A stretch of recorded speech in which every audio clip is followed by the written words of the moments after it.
Goedenavond, u kijkt naar het Zeeuwse nieuws van vandaag, zaterdag 6 maart. De 68-jarige vrouw die gisteren betrokken was bij een ernstig ongeluk in Tholen is overleden, meldt de politie.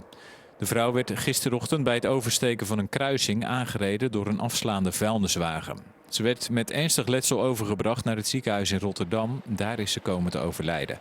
De politie zet het onderzoek naar de toedracht van het ongeluk voort.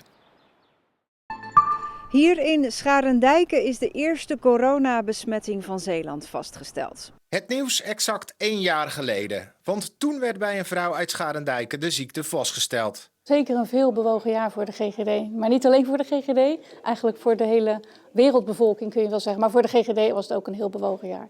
De GGD was in eerste instantie voorzichtig positief door het lage inwoneraantal in Zeeland. Maar dat veranderde. Vooral in de verpleeghuizen sloeg corona keihard toe. Met veel besmettingen en doden tot gevolg. Wij zijn meer vergrijsd, zoals je dat noemt, dan landelijk. Dus wij hebben ook relatief meer ouderen. We hebben relatief meer, ook kleinere verpleeghuizen. Dus dan kan je zeggen, qua besmettingen viel het wel mee. Maar qua maatschappelijke effecten viel het hier natuurlijk ook helemaal niet mee. De vaccinatie is op gang gekomen. En volgens planning is in augustus 80% van de Zeeuwen gevaccineerd.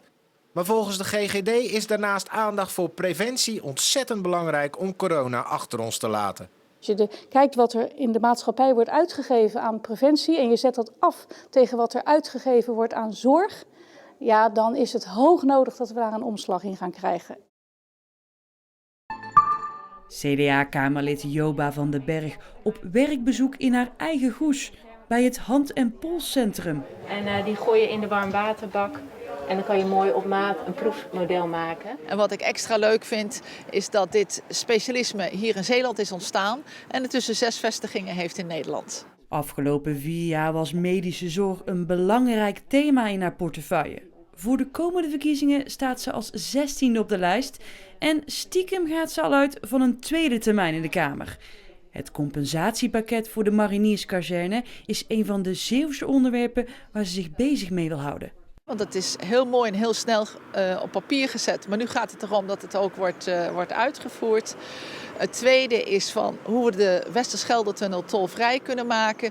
En het derde, en dat ligt echt ook op mijn eigen terrein, de bereikbaarheid van de zorg. Maar kun je dan genoeg stappen zetten? Want ja, u noemt net de Westerschelde-tunnel tolvrij. Ja, dat proberen we natuurlijk al jaren. Iedereen zit bij Den Haag te trekken hè, van ik wil dit en ik wil dat. Dus het is belangrijk om het op de agenda te krijgen. En om geduld te hebben en om als Zeeland ook niet te bescheiden te zijn. Ik heb altijd geleerd, je hoeft niet groot te zijn om impact te hebben. Probeer maar eens met een mug in je slaapkamer te gaan slapen. Bescheiden zijn ze ook zeker niet bij de boer-burgerbeweging. De nieuwe politieke partij voerde vanmorgen campagne in Zierikzee en wil met minimaal 3 zetels in de Tweede Kamer. Maar hoe val je op tussen al die nieuwkomers? Er zijn eigenlijk natuurlijk veel te veel partijen die campagne aan het voeren zijn. Je moet je nou onderscheiden in deze massa. En dat hopen wij toch te kunnen doen. Als we zien welke aanhang we nu hebben en hoeveel mensen er op de achtergrond voor ons aan het bewegen zijn en aan onze partij trekken, dan denk ik dat dat gewoon goed gaat komen. Alleen blijft de partij in de peilingen nog achter.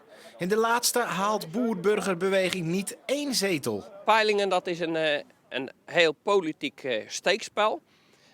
Wij hebben onderzoek gedaan en ook de vraag onder andere aan Maurice de Hond gedaan. Hoe komt het ervoor dat wij er niet in staan? Nou, dat betekent gewoon, je moet hier schuiven. Je moet geld richting hem doen. Nou, dat doen wij dus gewoon niet. En gaat Zierikzee stemmen op de nieuwe partij? En nou ja, de boeren moeten wel blijven natuurlijk. Maar voor de rest heb ik me eigenlijk er nog niet helemaal in verdiept. Ik heb veel met boeren omgegaan vroeger. Dus ik heb er helemaal niks mee. Maar de Boer-Burgerpartij trok vanmorgen in ieder geval 1 nieuwe stemmer. Weet je wat het is? Een vogel die komt in actie en voetbal dat is continu. Kijk daar dan toch. Normaal gesproken staat Frans van Pagé uit Ierseke met zijn camera langs de voetbalvelden om de mooiste foto's te maken. Maar nu rijdt hij bijna dagelijks door de polder om vogels te spotten. Langzamerhand dan ga je toch naar andere dingen kijken, wat er nog wel mooi is, wat er nog wel kan. En dat is natuurlijk in de natuur. De natuur is best mooi. Oh, er zijn een paar konijnen aan het ravotten. Zijn vaardigheden als voetbalfotograaf komen Frans ook bij deze hobby goed van pas. Als ze wegvliegen bijvoorbeeld, dat heeft wel een beetje te maken met het voetbal. Dus de bal volgen. Dan ben je er al op berekend dat de vogel weg gaat vliegen. En dan is het eigenlijk volgen en klik, scherp stellen en klik. Ik heb een keer natuurlijk, dan zat er wel 1000 op één foto. Hè. Dat is prachtig natuurlijk. Dat is net behang. Ondanks zijn nieuwe hobby mist Frans het voetballen ontzettend. En de keuze tussen voetbalfoto's maken of vogelspotten is dan ook snel gemaakt. Voetbal, ja, dat is niet zo moeilijk. Sommige mensen zeggen dat ze er meer van genieten dan van mijn voetbalfoto's. Ja, daar word ik niet zo vrolijk van natuurlijk, want ik ga toch weer voetbal doen. Die vogels die vliegen wel.